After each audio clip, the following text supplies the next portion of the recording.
Hello students, welcome to my channel Physics Made Easy. I hope you are studying very hard and thinking even harder.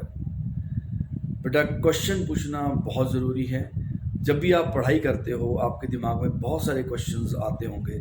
जब भी आप कोई lecture देखते हो there might be lot of things which come to your mind. आपने उनको ignore नहीं करना है, वो क्वेश्चन पूछने हैं। वही क्वेश्चंस एड्रेस करके आप चीज़ों को अच्छे से समझ सकते हो, राइट? तो क्वेश्चंस को इग्नोर नहीं करना है। जो भी आपके दिमाग में आता है प्लीज़ आपने उनको पूछना है, राइट? क्वेश्चन से ही साइंस प्रोग्रेस करती है बेटा। ओके, तो आज का हमारा जो चैप्टर है वो है alternating current, AC, right? Alternating current या फिर ऑल्टरनेटिंग वोल्टेज। सबसे पहले हम थोड़ा सा रिकैप कर लेते हैं। हमने बेटा डायरेक्ट करंट या डायरेक्ट वोल्टेज को स्टडी किया है। सर वो क्या होता है? सबसे पहले हम स्टडी करते हैं डीसी। डीसी क्या होता है? डायरेक्ट करंट या फिर डायरेक्ट वोल्टेज। बेटा अभी तक हमने जो सर्किट स्टडी की है उसके अंदर ये एक सेल लगा होता था। ये सेल लगा होता था और इस सेल की वोल्टेज दी जाती थी, मान लो 5 वोल्ट। तो ये बेटा डायरेक्ट करंट है या डायरेक्ट वोल्टेज है। इसमें क्या है?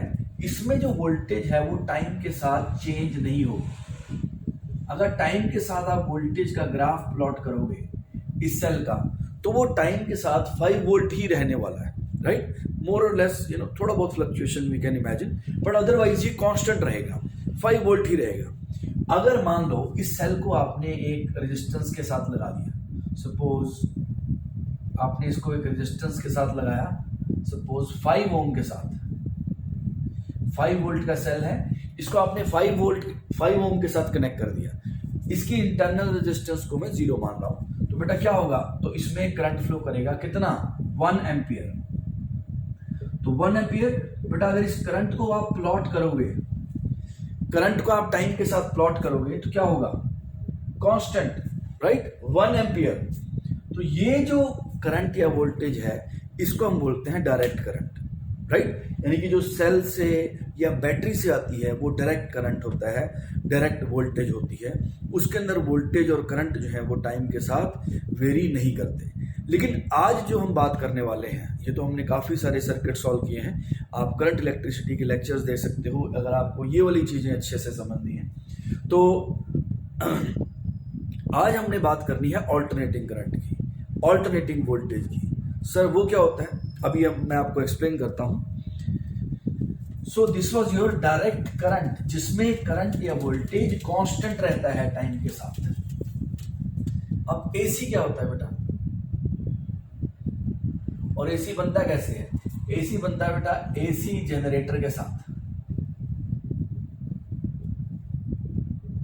ये हमने पिछले चैप्टर में पढ़ा था, जहां पर हमने इलेक्ट्रोमैग्नेटिक इंडक्शन के अंदर कि एक हम आर्मेचर लेते हैं, कॉइल लेते हैं, कॉइल को हम मैग्नेटिक फील्ड के अंदर घुमाते हैं। तो उससे क्या होता है? उसका फ्लक्स लिंक्ड टाइम के साथ चेंज होता है। और जब भी किसी सर्किट का फ्लक्स लिंक्ड टाइम के साथ चेंज होता है तो उसमें इंड्यूस्ड ईएमएफ आता है, राइट? और उस इंड्यूस्ड ईएमएफ की हमने इक्वेशन लिखी थी बेटा। इक्वेशन क्या आती है? E = NAB omega sine omega T. NBA omega sine omega T. बेटा ये जो एक्सप्रेशन आया है, इस एक्सप्रेशन की मैक्सिमम वैल्यू होगी NAB ओमेगा, राइट? जब साइन थीटा 1 हो जाएगा, साइन थीटा 0 से 1 के बीच में ऑसिलेट करता है। साइन थीटा 0 होता है, 0 के बाद बढ़ता है 90 पे जाके बेटा साइन थीटा 1 हो जाता है, फिर से 0 होता है, फिर नेगेटिव होता है, -1 तक जाता है और फिर 0 होता है। तो यानी कि साइन थीटा की मैक्सिमम वैल्यू होगी 1। तो इस एक्सप्रेशन की मैक्सिमम वैल्यू क्या आ जाएगी? ये, इसको हम लिखते हैं बेटा E0 साइन ओमेगा टी। तो ये आपका जो वोल्टेज है, ये आपका जो ईएमएफ है, ये आपका ऑल्टरनेटिंग वोल्टेज है। बेटा इसको एसी वोल्टेज भी बोलते हैं। पहले एसी ऑल्टरनेटिंग करंट होता था, लेकिन वो एसी इतना ज्यादा यूज हो गया कि अब एसी करंट भी बोलते हैं। एसी तो बस अब पीछे लग गया बेटा, बस एसी करंट या फिर एसी वोल्टेज, यानी कि alternating current voltage. You might get confuse, no, but it is how, इस तरीके से ही इसको यूज किया जाता है। एसी वोल्टेज, अब ये जो आपकी वोल्टेज है ये एसी वोल्टेज है बेटा। अब इसको मैं प्लॉट करता हूं। जैसे मैंने पिछले अभी मैंने इससे पहले डीसी वोल्टेज आपको प्लॉट करके दिखाया था। अभी एसी वोल्टेज प्लॉट करते हैं। जब इसको प्लॉट करोगे बेटा, आपका जो ग्राफ आएगा वो ऐसा आएगा, मतलब टाइम के साथ वोल्टेज जो है वो वेरी कर रही है और इसकी पीक वैल्यू ई नॉट और ये माइनस ई नॉट। यानी कि आपके पास एक ऐसा सेल है, अभी इससे पहले वाला सेल कैसा था, वो 5 वोल्ट का सेल था, वो हमेशा 5 वोल्ट वोल्टेज ही देता था, ना 5 से वो कम करता था वोल्टेज या ना 5 से वो ज्यादा करता था। लेकिन ये एक ऐसा सेल है, तो इसको सेल बोलना सही नहीं है, cell is generally use for DC voltage. जब वोल्टेज कांस्टेंट होती है तो वहां पर सेल टर्म यूज की जाती है, पर समझने के लिए आप मान सकते हो ये एक ऐसा वोल्टेज सोर्स है जिसकी वोल्टेज 0 से स्टार्ट होती है, मैक्सिमम तक जाती है, फिर से 0 होती है, फिर नेगेटिव मैक्सिमम तक जाती है, यानी कि पॉजिटिव नेगेटिव भी चेंज होते रहते हैं, राइट। जबकि जो आपका डायरेक्ट करंट का सोर्स होता है उसमें बेटा एक पॉजिटिव रहता है, एक नेगेटिव, यानी हाई पोटेंशियल और लो पोटेंशियल। लेकिन एसी में ऐसा नहीं होता, एसी में पोलैरिटी भी रिवर्स होती रहती है।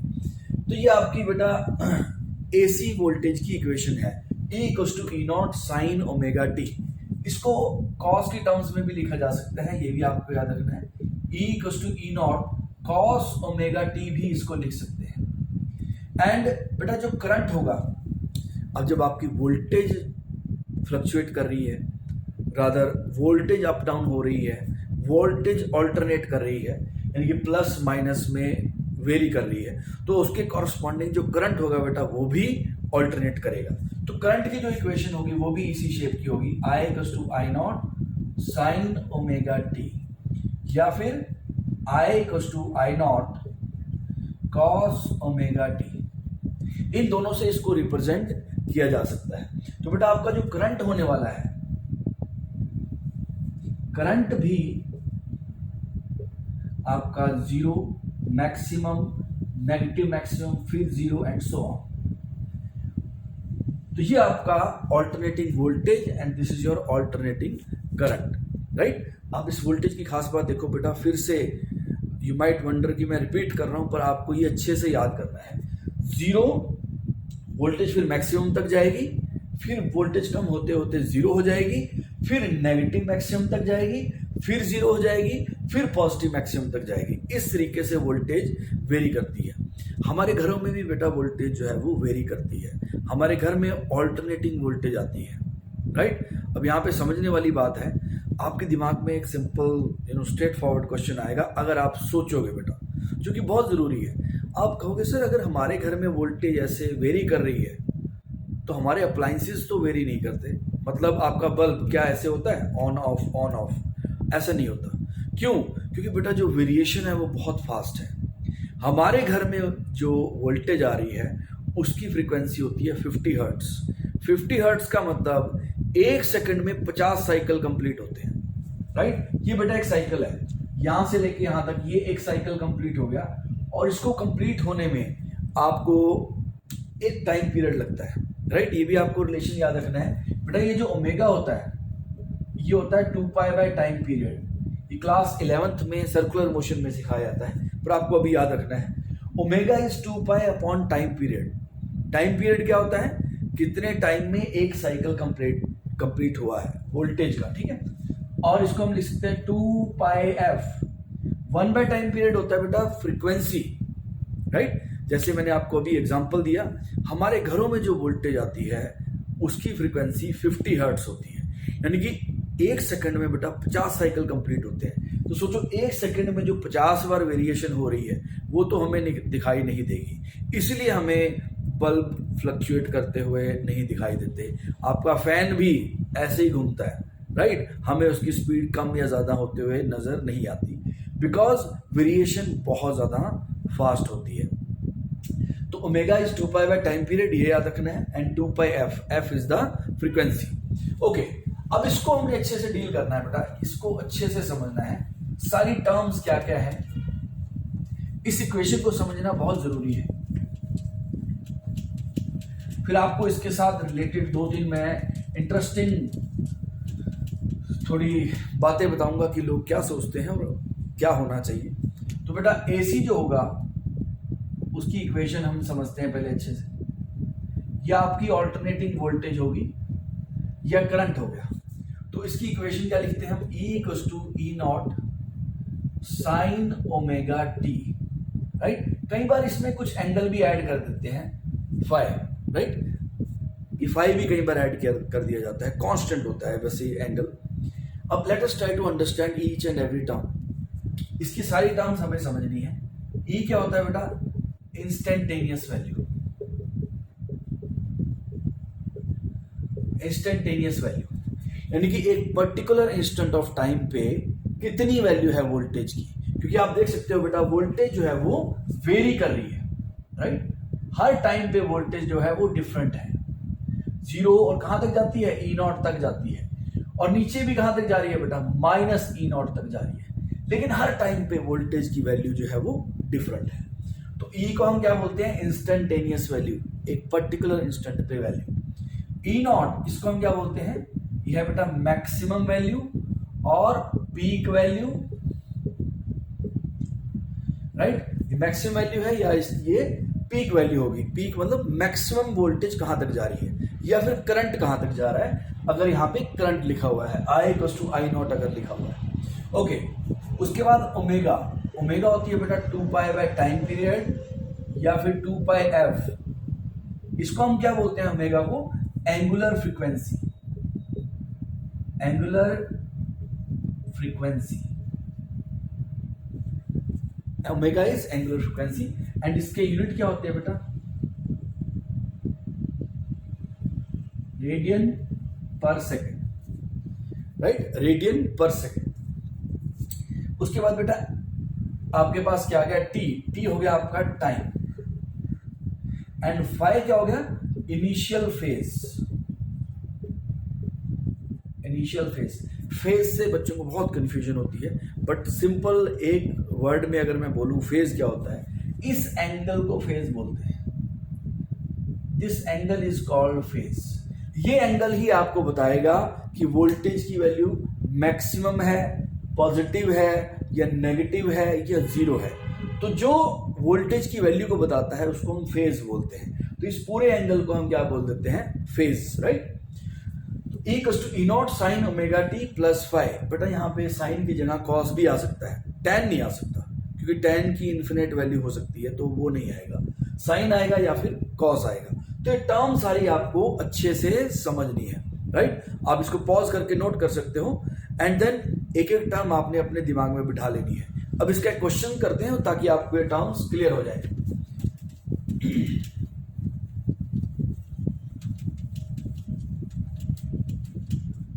एक क्वेश्चन करके देखते हैं बेटा।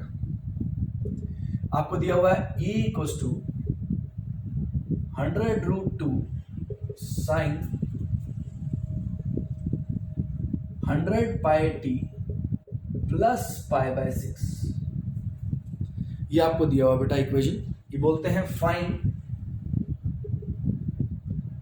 First part E0, second part omega, third part frequency, fourth part time period, fifth part E at t=1/600 second. ये क्वेश्चन आ गया बेटा आपके पास। ये इसको थोड़ा सा मैं इधर लिख लेता हूं।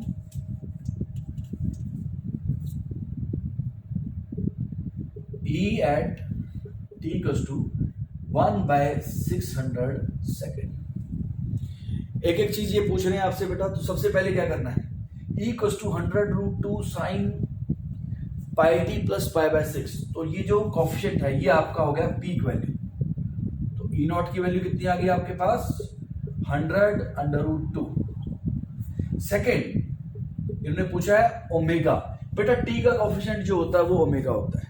टी का कॉफिशिएंट यानी ओमेगा की वैल्यू कितनी आ गई, 100π। टी का कॉफिशिएंट ये आपका ओमेगा आ गया 100π, ओके। Third frequency. अब बेटा ओमेगा क्या होती है, मैंने आपको अभी बताया 2πf इज ओमेगा 100π। तो पाई से पाई कैंसिल हो गया तो फ्रीक्वेंसी कितनी आ गई 50 हर्ट्ज, ये फ्रीक्वेंसी आ गई बेटा। फोर्थ पार्ट क्या है, टाइम पीरियड। ओके, सो टाइम पीरियड क्या होता है बेटा 1 अपॉन फ्रीक्वेंसी, यानी कि 1/50 सेकेंड, यानी कि 1/50 सेकेंड में एक साइकिल कंप्लीट हो रहा है, यानी कि 1 सेकेंड के 50वें हिस्से में। तो आप देख सकते हो बहुत कम टाइम पीरियड है, तो 1/50 second is the time period. Okay, fifth part क्या पूछ रहा है, E at t equals to 1/600 second, यानी कि इंस्टेंटेनियस वैल्यू पूछी गई है। तो आप इसमें वैल्यू पुट कर दो 100√2 साइन t की वैल्यू पुट करनी है बेटा 100 पाई इंटू 1/600, इन्होंने 1/600 सेकेंड पूछा है टाइम, प्लस π/6, बेटा इसको छोड़ना नहीं है, इसके साथ ही रहेगा। तो now what do I get 100√2 into sine π/6 plus π/6, ये कितना हो जाएगा बेटा π/3 हो जाएगा। So 100√2 sine π/3, and what is sine π/3, sine π/3 is √3/2। तो आपका पास क्या आंसर आ गया 100√2 इंटू √3/2। तो ये आपकी इंस्टेंटेनियस वैल्यू आ गई। आप इसको और फर्दर सिंप्लीफाई कर सकते हो अगर आप चाहते हो, तो √3/√2 बन जाएगा ये। तो ये आपकी इंस्टेंटेनियस वैल्यू आ गई। तो आपको सबसे पहले बेटा इस इक्वेशन के साथ डील करना आना चाहिए कि पीक वैल्यू कैसे निकालनी है, एंगुलर फ्रीक्वेंसी कैसे निकालनी है, फ्रीक्वेंसी कैसे निकालनी है, टाइम पीरियड कैसे निकालना है, और इंस्टेंटेनियस वैल्यू कैसे फाइंड करनी है, right. Okay, so let us move to the next topic.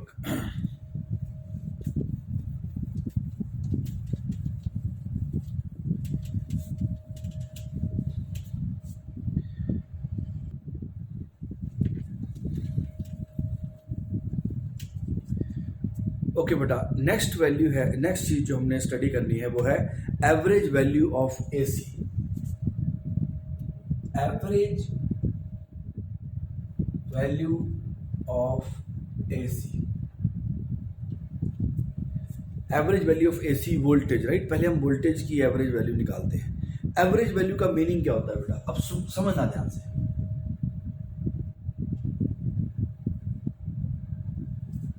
बेटा जो चीजें डिस्क्रीट होती हैं, डिस्क्रीट मतलब अलग अलग होती हैं। मान लेते हैं आपके क्लास का हम एवरेज वेट निकालते हैं, तो हम क्या करेंगे, हर बच्चे का वेट लेंगे, उसको ऐड करेंगे और टोटल नंबर ऑफ स्टूडेंट से उसको डिवाइड कर देंगे, तो आपके पास एवरेज वैल्यू आ गई। लेकिन यहाँ पे ये करना थोड़ा मुश्किल है।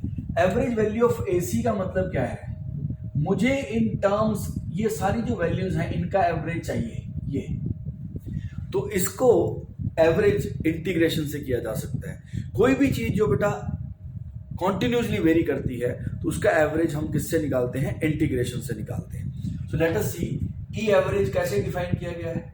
ई एवरेज डिफाइन किया गया है integration E D t from 0 to t upon 0 to t dt। ये एवरेज वैल्यू निकालने का फॉर्मूला है, राइट। एवरेज वैल्यू निकालने का ये मेथड है, e dt from 0 to t upon 0 to t dt। अब इसको अगर आप कैलकुलेट करते हो तो आपके पास एवरेज वैल्यू ऑफ एसी आ जाएगी। लेट अस सी इसको कैलकुलेट करके देखते हैं, राइट। पहले ऊपर वाले की वैल्यू फाइंड करता हूं मैं, e dt।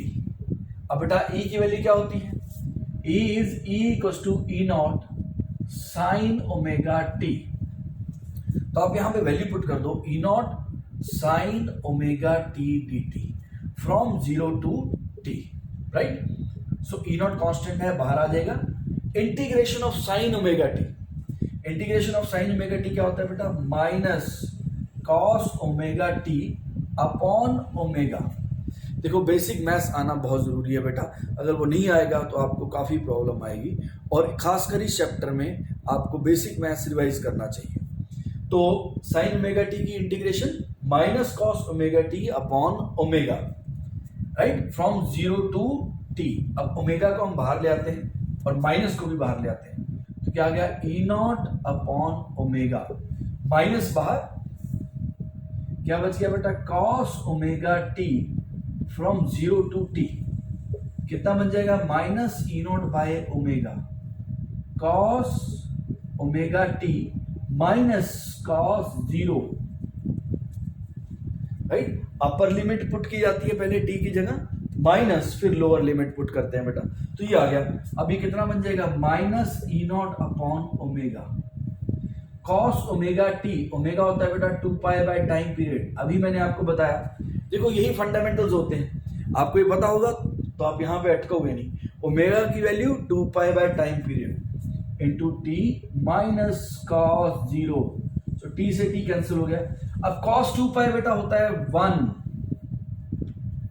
कॉस 361 माइनस 1 यानी कि 0 आ गया। तो बेटा इसकी वैल्यू निकालेंगे, यानी कि ये चीज 0 आ गई, 0 अपॉन एनीथिंग इज 0। तो एसी की average value over full cycle, क्योंकि ये 0 है बेटा, यहां से यहां पे टाइम पीरियड टी हो गया, तो एसी की जो एवरेज वैल्यू है एक कंप्लीट साइकिल पे वो 0 आ गई। अगर आप थोड़ा सा मैथ्स लगाओ तो वो 0 आने ही थी बेटा। क्यों 0 आनी थी, क्योंकि देखो एक पॉजिटिव वैल्यू है, उसके कॉरस्पॉन्डिंग एक नेगेटिव वैल्यू है, यहां पर एक पॉजिटिव है, उसके कॉरस्पॉन्डिंग एक नेगेटिव वैल्यू है, राइट। जितना पॉजिटिव वैल्यूज हैं बेटा उतने ही नेगेटिव वैल्यूज भी हैं, नंबर 1 रीजन। नंबर 2 रीजन बेटा, ये अगर आपको हमने क्लास 11th में भी बहुत जगह पढ़ा है, ई डी टी की इंटीग्रेशन, बेटा ये एरिया अंडर द ग्राफ होता है। तो एरिया अंडर द ग्राफ अगर निकालना है, जैसे फोर्स डिस्प्लेसमेंट का एरिया अंडर द ग्राफ क्या होता है, वर्क डन होता है। तो बेटा जितना एरिया ऊपर है पॉजिटिव, उतना ही एरिया नीचे है यानी नेगेटिव। तो टोटल एरिया कितना आ गया, 0 आ गया। तो यहां पे भी यानी कि इसकी वैल्यू 0 ही आनी थी, क्योंकि ई डी टी का मतलब होता है एरिया अंडर द ग्राफ। तो आप देख के भी बता सकते थे सर 0 से टी तक अगर इंटीग्रेशन की जाएगी तो 0 आएगा, राइट। ई डी टी यानी कि average value of AC over complete cycle is 0, right. तो हम इसको क्या करते हैं, इससे बेटा हमें कुछ खास फायदा नहीं हुआ क्योंकि ये तो 0 ही आ गया, तो इसीलिए average value of AC over half cycle निकाली जाती है, आधे साइकिल की, यहां से लेके यहां तक। अब ध्यान से समझना इसको, यानी कि मुझे इसको क्या करना पड़ेगा,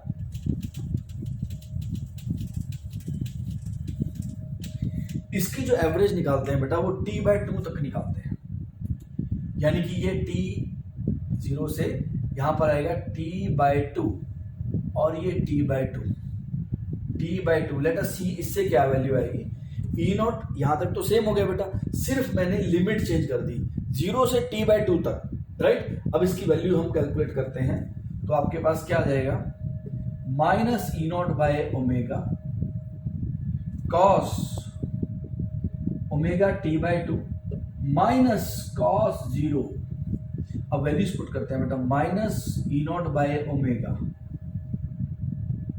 cos omega t/2 cos omega t/2, right. इसकी वैल्यू पुट कर देते हैं, ये क्या आ जाएगा, cos pi minus cos 0। Omega is 2 pi by T बेटा, तो वो t कैंसिल हो गया और 2 भी कैंसिल हो गया, कॉस पाई माइनस कॉस 0। अब ये कितना बन जाएगा, minus E nought by omega into -1 -1 -1 क्या हो जाएगा, -2। तो आपके पास कितना आ गया, -2 e nought by omega, minus और माइनस बेटा प्लस हो गया। अब इसके अंदर वैल्यू पुट करते हैं ई एवरेज, मैं बेटा इसको यहां से इरेज कर रहा हूं। अब आप इसके अंदर, मैंने न्यूमरेटर कैलकुलेट कर लिया, इसकी वैल्यू मैंने फाइंड कर ली है, अब ये 0 नहीं है, पिछले आर्टिकल में ये 0 था।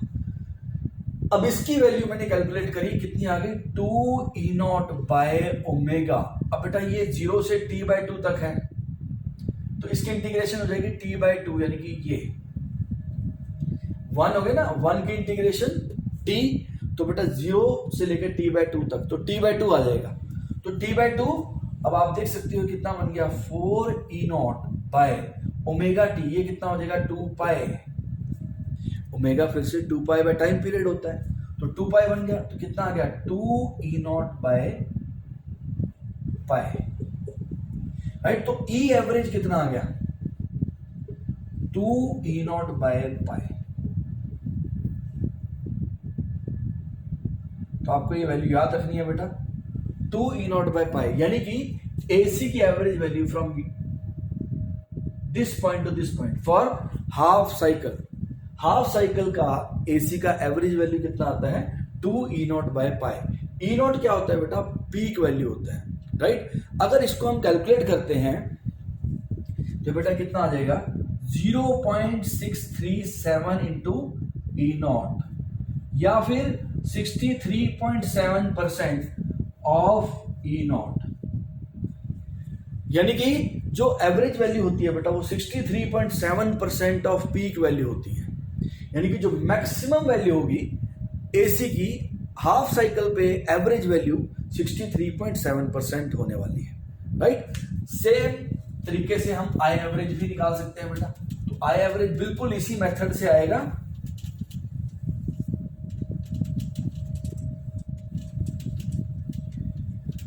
तो अभी हम लिख सकते हैं, जैसे ई एवरेज फाइंड किया है, सो ई एवरेज कितना आ गया आपके पास, 2 ई नॉट बाय पाई। ऐसे ही बेटा आई एवरेज कितना आ जाएगा, 2 आई नॉट बाय पाई। इस तरीके से हम एवरेज वैल्यू फाइंड करते हैं, राइट। तो आपको याद रखना है एवरेज वैल्यू कैसे फाइंड करनी है। ये इसका फॉर्मूला था, 0 से t तक इंटीग्रेशन करते हैं और नीचे t से डिवाइड कर देते हैं। इसमें 0 से t/2 किया है क्योंकि 0 से t तक का आंसर 0 आता है, इसीलिए इसका एवरेज फर्स्ट हाफ का निकाला जाता है, हाफ साइकिल का निकाला जाता है, राइट। ओके, एक और तरीका होता है बेटा एवरेज निकालने का, समझना ध्यान से, कि बहुत इंपॉर्टेंट है और यही हमारा आगे यूज होने वाला है। बेटा देखो, अगर मेरे पास 3 नंबर हैं, सपोज -1, 0 एंड 1, मुझे कोई बोलता है इसका एवरेज निकालो, तो बेटा जब आप इसका एवरेज निकालोगे वो 0 आएगा। सर कैसे, तीनों को ऐड करना है और 3 से डिवाइड कर देना है, तो -1 + 0 + 1 0 आंसर आ जाएगा। तो हमें उससे कोई इंफॉर्मेशन नहीं मिलती है, क्योंकि एवरेज से कुछ आइडिया तो लगना चाहिए चीजों का। तो एवरेज निकालने का एक और मेथड निकाला गया, इसको हम बोलते हैं RMS वैल्यू। RMS value. इससे पहले आपको एक छोटा सा एग्जांपल और देता हूं। अच्छा, इसकी एवरेज कितनी आ रही है, 0 एवरेज वैल्यू, राइट। अगर इसकी जगह ये होता -10⁻³ 0 एंड 10⁻³ तब भी एवरेज 0 आता। तो बेटा नंबर का यानी फर्क ही नहीं पड़ रहा। यानी कि अगर मुझे किसी 3 नंबर का जिसमें कुछ नेगेटिव नंबर्स हैं एवरेज बताया जाए तो मुझे, और अगर वो 0 आ जाए तो मुझे बेटा उन नंबर्स के बारे में कोई इंफॉर्मेशन नहीं मिलेगी। इसीलिए एक और तरीका होता है एवरेज निकालने का, उसको हम बोलते हैं RMS वैल्यू। RMS मतलब RMS, इसका मतलब होता है बेटा root mean square value. Root mean square value, यानी कि अब इसके नाम से ही अगर आप इसको ब्रेक डाउन करो आपको समझ आ जाएगा। Root of mean of squares, यानी कि पहले आप इनके नंबर के स्क्वायर करो, फिर उनका मीन यानी उनकी एवरेज लो, और फिर उसका रूट यानी कि फिर अंडर रूट ले लो। इसको हम बोलते हैं RMS वैल्यू। तो आज हमने RMS वैल्यू निकालनी है AC की। बेटा इसके 3 नाम है, आपको याद रखना है, RMS, इफेक्टिव या फिर वर्चुअल।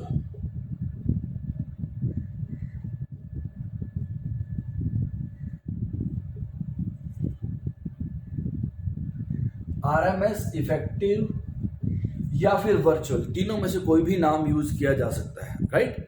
तो इसको EV से डिनोट करते हैं, EV। अब इसको हमने डिफाइन कैसे किया है बेटा, देखो जहां डिस्क्रीट नंबर थे वहां तो बड़ा इजी है, क्या करना है, स्क्वायर करना है।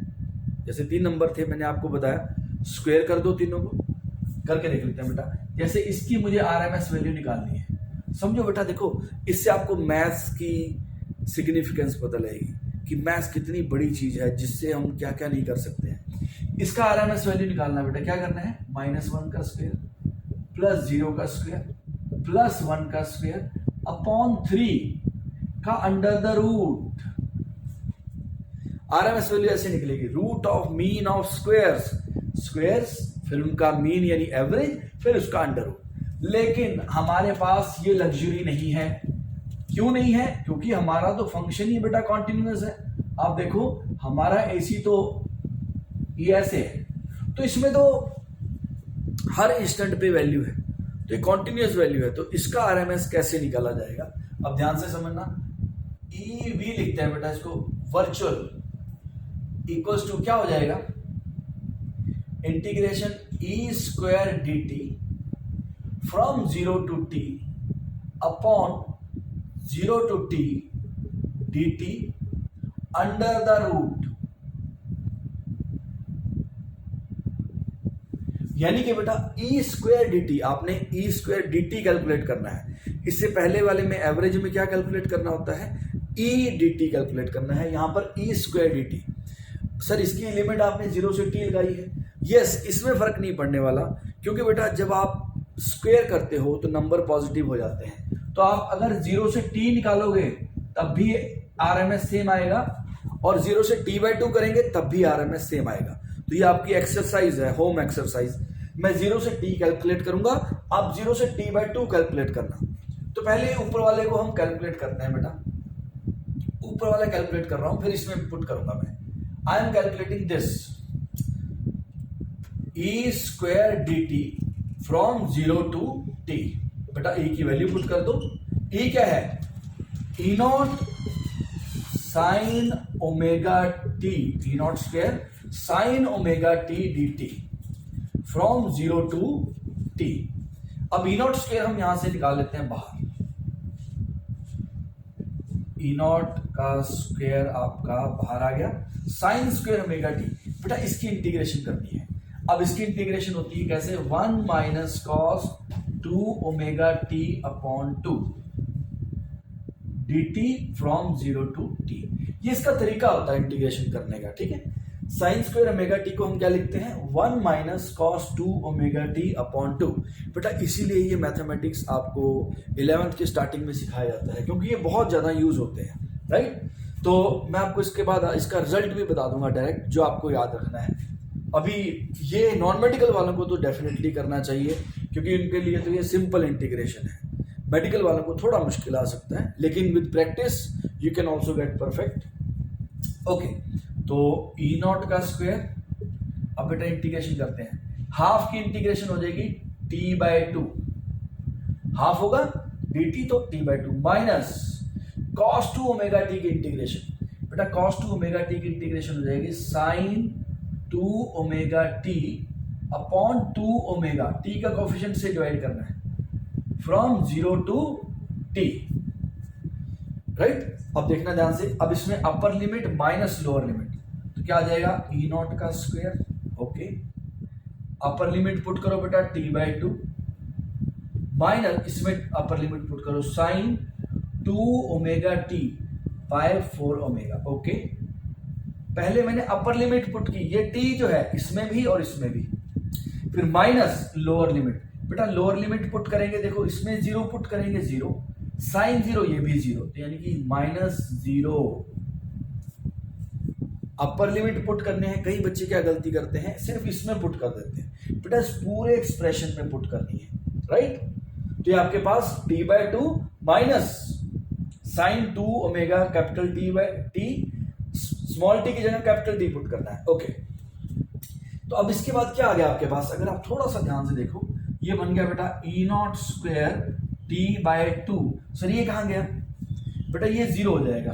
कैसे 0 हो जाएगा, ओमेगा देखो 2 पाई बाय टाइम पीरियड है, तो बेटा ये 4 पाई बन गया। साइन 4 पाई क्या होता है, 0। ये टी की वैल्यू पुट करेंगे इसके अंदर, बेटा ओमेगा 2 पाई बाय टी हो गया ना। ये देखो मैं यहां लिख के दिखा देता हूं, साइन 2 ओमेगा टी है, तो ये बन गया बेटा sine 2 omega is 2 pi by t. So t से टी कैंसिल, तो sine 4 pi and sine of any pi is 0, n 1 pi, sine pi, sine 2 pi, 3 pi, 4 pi 0 होते हैं, तो ये 0 आ गया बेटा। तो आपके पास क्या बन गया, e nought square t by 2, right. अब हम थोड़ा सा इसको जगह को यूज करते हैं, e nought square t by 2, अब यहां पे पुट कर देते हैं बेटा वैल्यू, ईवी किसके इक्वल था? ईवी इक्वल था अंडर द रूट, इसकी वैल्यू मैंने निकाल ली बेटा, e nought square t by two. अब बेटा ये 0 से t तक इंटीग्रेशन है तो t बन जाएगा, तो t कैंसिल, तो आपके पास ईवी की वैल्यू कितनी आ गई? ई नॉट अपॉन रूट टू। तो ये ईवी की वैल्यू आ गई बेटा, यानी कि वर्चुअल वैल्यू ऑफ एसी किसके इक्वल है? Peak value upon root two, peak value upon root two. बेटा इसको जब सिंप्लीफाई करोगे तो ईवी इक्वल टू कितना आ जाएगा? 0.70 ई not, 707। So EV comes out to be 0.707 E naught, यानी कि 70.7% ऑफ E naught, यानी कि जो आपकी वर्चुअल वैल्यू ऑफ AC होती है वो 70.7% ऑफ E naught होती है, राइट। सो आपको ये चीजें याद रखनी है। वर्चुअल वैल्यू कैसे निकलेगी? E naught by root two, right. ये डेरिवेशन है बेटा, it will come by practice. कुछ चीजें होती हैं आपको समझना चाहिए, उनको 3-4 बार करना पड़ता है तभी वो समझ आती हैं, लेकिन रिजल्ट आपको लगाना आना चाहिए, ये याद होना चाहिए। तो हमने इफेक्टिव वैल्यू निकाली इसकी, अब इसको समझेंगे कि इसका मीनिंग क्या है।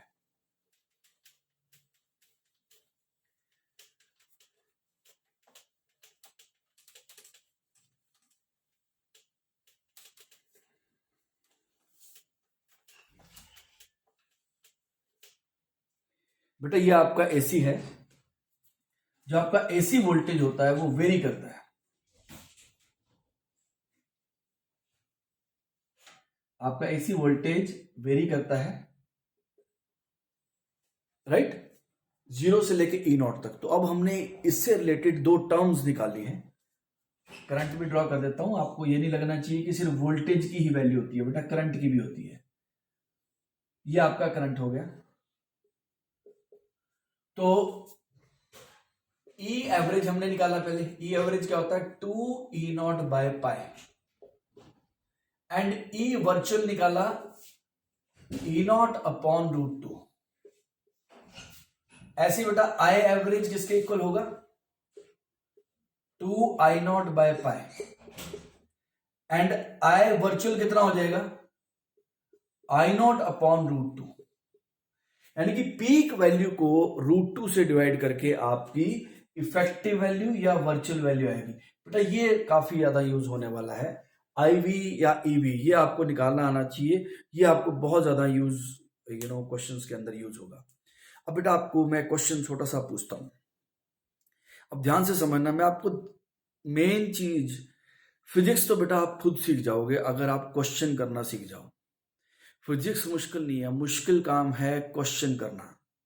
हम बहुत डरते हैं, I don't know why we are scared, may be our system is like that कि उसने हमें डरा दिया, हम क्वेश्चन नहीं पूछते।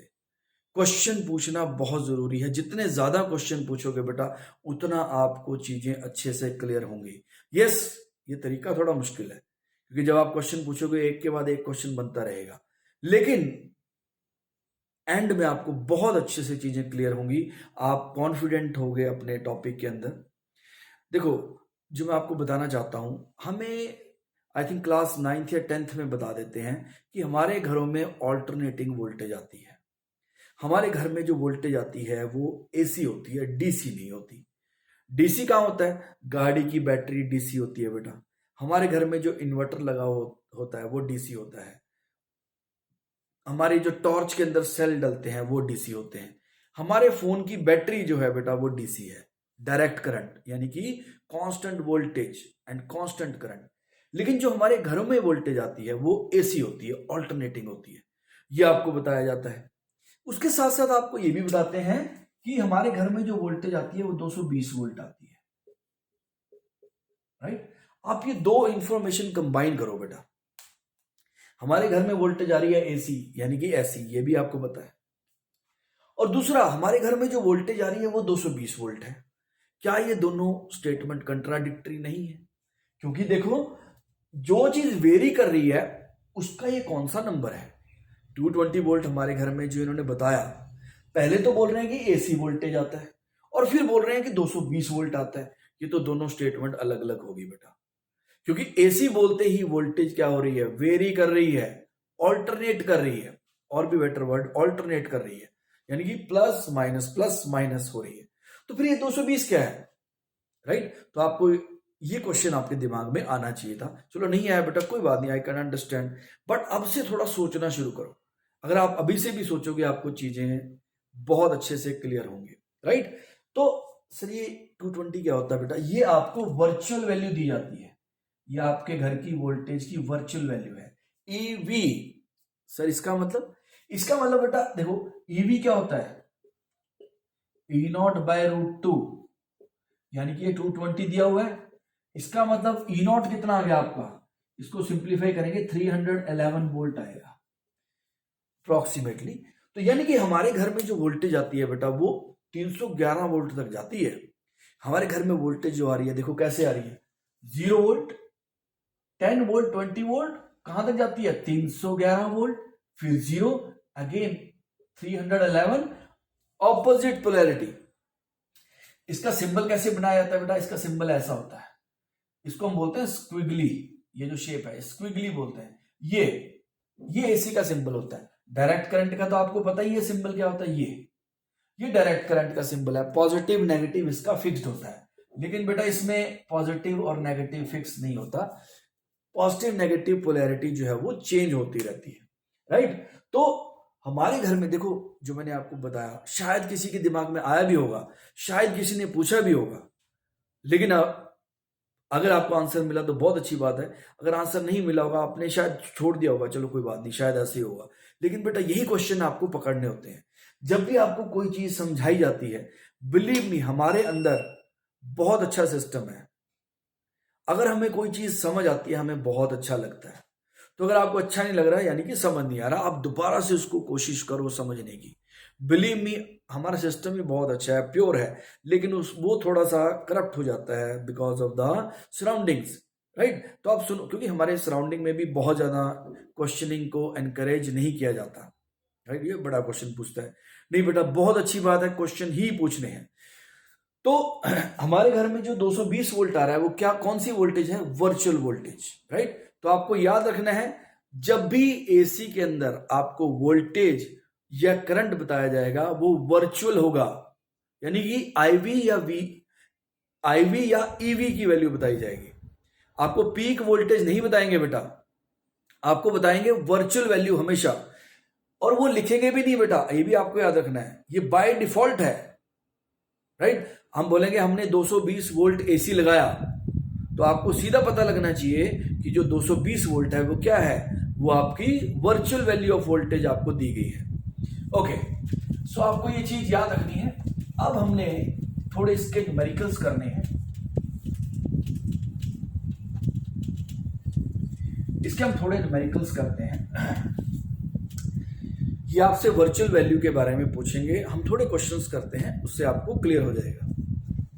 क्वेश्चन हल्के से क्वेश्चन से स्टार्ट करते हैं, फिर थोड़े से कॉम्प्लेक्स की तरफ जाएंगे। Find the virtual value of current in the following cases.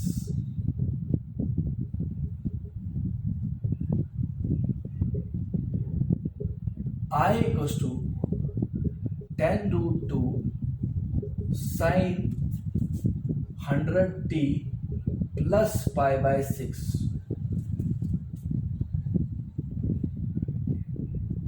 I equals to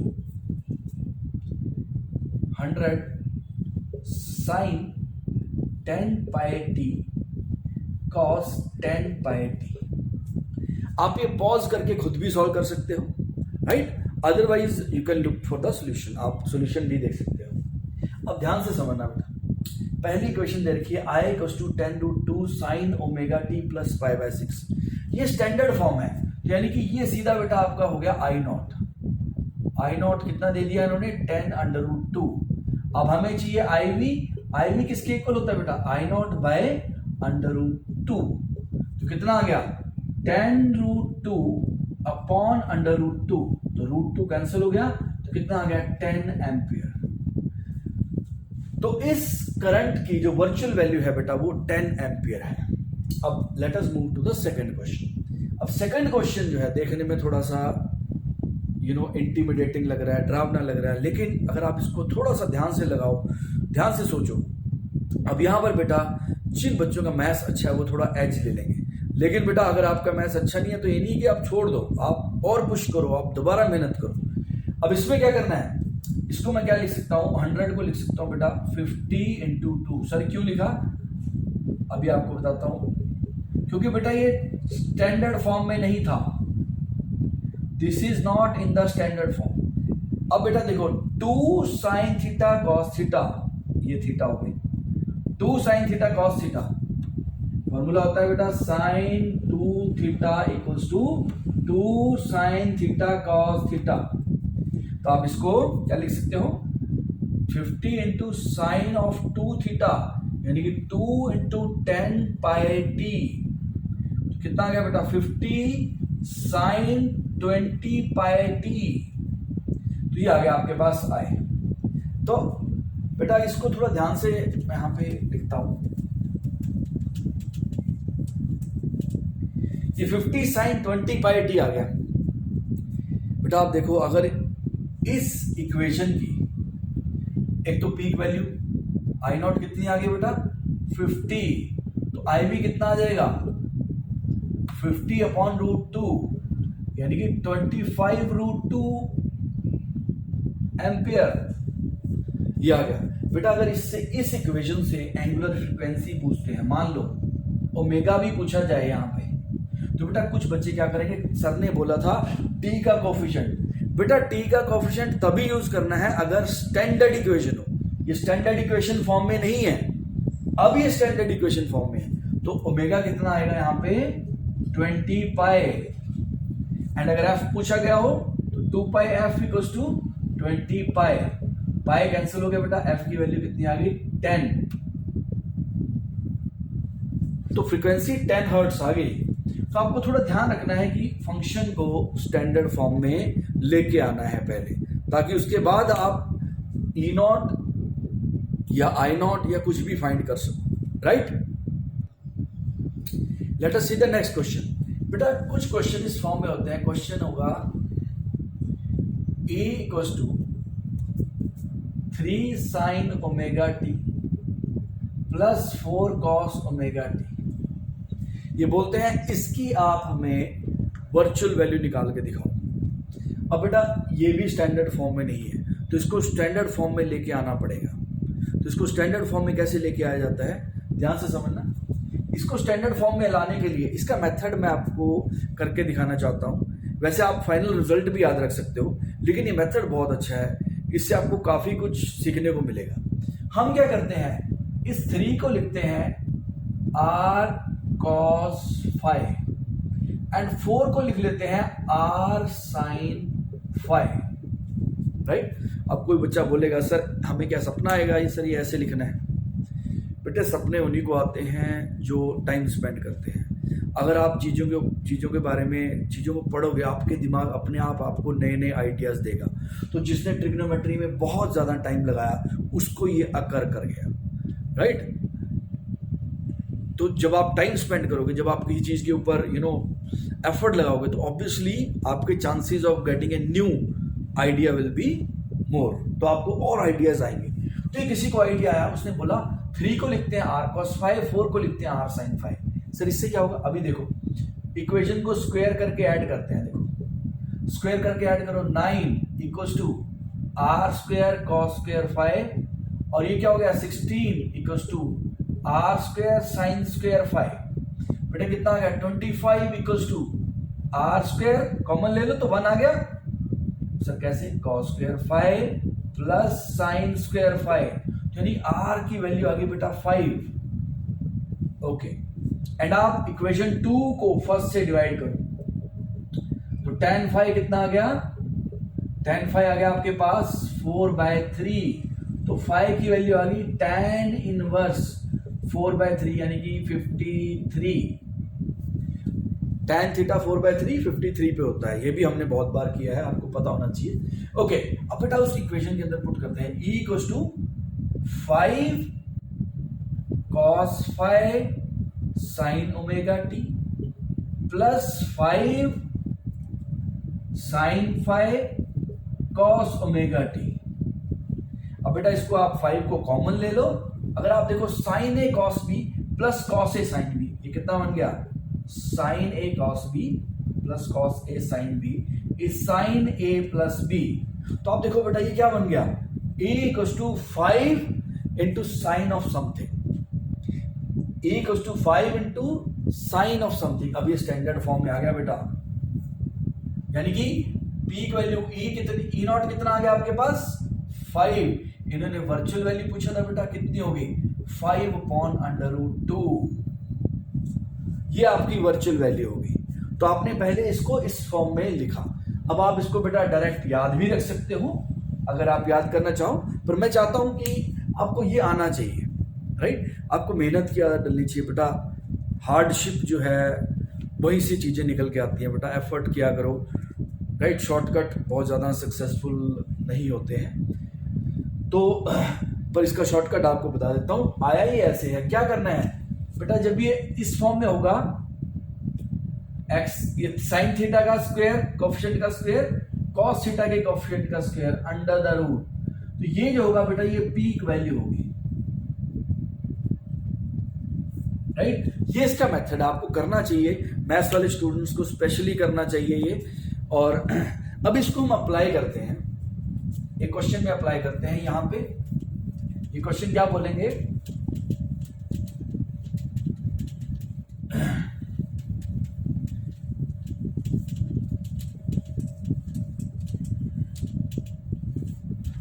ये क्वेश्चन आपको बोलेंगे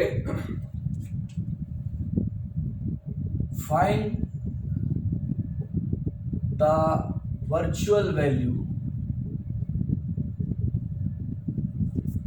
ऑफ द करंट। लिख दिया इन्होंने I equals to I1 sine omega t plus I2 cos omega t. अभी मैंने आपको करके दिखाया बेटा, पहले इसकी पीक वैल्यू निकालो। पीक वैल्यू कैसे निकलेगी? I0 equals to under the root I1 का स्क्वायर प्लस I2 का स्क्वायर, ये आपकी पीक वैल्यू आ गई बेटा, ठीक है? अब आपको चाहिए virtual value. IV equals to क्या होता है बेटा? I0 बाय अंडर रूट 2, यानी कि under root I1 square plus I2 square upon root 2। तो ये आपकी वर्चुअल वैल्यू आ जाएगी, राइट? तो इस तरीके से इन इक्वेशंस को डील किया जा सकता है। एक लास्ट इक्वेशन और करते हैं। कई बार बेटा ये इक्वेशन ऐसी दे देते हैं,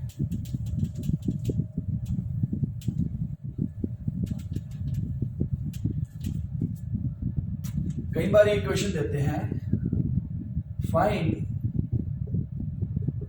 the virtual value of the voltage. इन्होंने लिखा E equals to 3 plus 4 sine omega t, ये आ गया बेटा। इसकी वर्चुअल वैल्यू निकालनी है। अब बेटा ये वो फॉर्म नहीं है 3 sine theta plus 4 cos theta, इसके साथ कोई कॉस थीटा नहीं है। अब इसमें क्या करना है बेटा? सीधा रिजल्ट। वैसे तो अगर आप इसका निकालना चाहते हो वर्चुअल वैल्यू, इसका मेथड तो बेटा वही है। कैसे निकलेगी मैं चाहता हूं, ये आपकी एक्सरसाइज है, आपको करना चाहिए e square d t from 0 to T upon d t from 0 to t under the root. ये आपको करना चाहिए, आपको बहुत अच्छा लगेगा। ई की वैल्यू ये पुट करना और उसके बाद खोल देना, और उसके बाद आप जब वैल्यूज पुट करोगे आंसर आ जाएगा। लेकिन मैं आपको शॉर्टकट बताता हूं, ई वी इक्वल्स टू कितना होगा? 3 square plus 4 square by 2 under the root. E V equals to 3 square plus 4 square by 2 under the root. इसको सिंप्लीफाई करके ये रिजल्ट आया बेटा। तो आप कितना बन जाएगा ये? अंडर द रूट 9 प्लस 8, यानी कि अंडर द रूट 17। तो इस फंक्शन की, इस वोल्टेज की जो आपकी वर्चुअल वैल्यू होगी वो √17 होगी, राइट। तो आपको सबसे पहले ये अच्छे से समझ आना चाहिए वर्चुअल वैल्यू क्या होता है, एवरेज वैल्यू क्या होता है, और इक्वेशन से वर्चुअल वैल्यू और एवरेज वैल्यू कैसे निकाली जाती है, राइट। ओके बेटा, सो आज इस लेक्चर को यहाँ खत्म करते हैं। आपको इसको अच्छे से देखना है, थोड़ा सा मैथमेटिकल है, लेकिन बिलीव मी आप 2-3 बार करोगे तो आपको अच्छे से समझ आ जाएगा। Okay, take care, study hard, bye bye.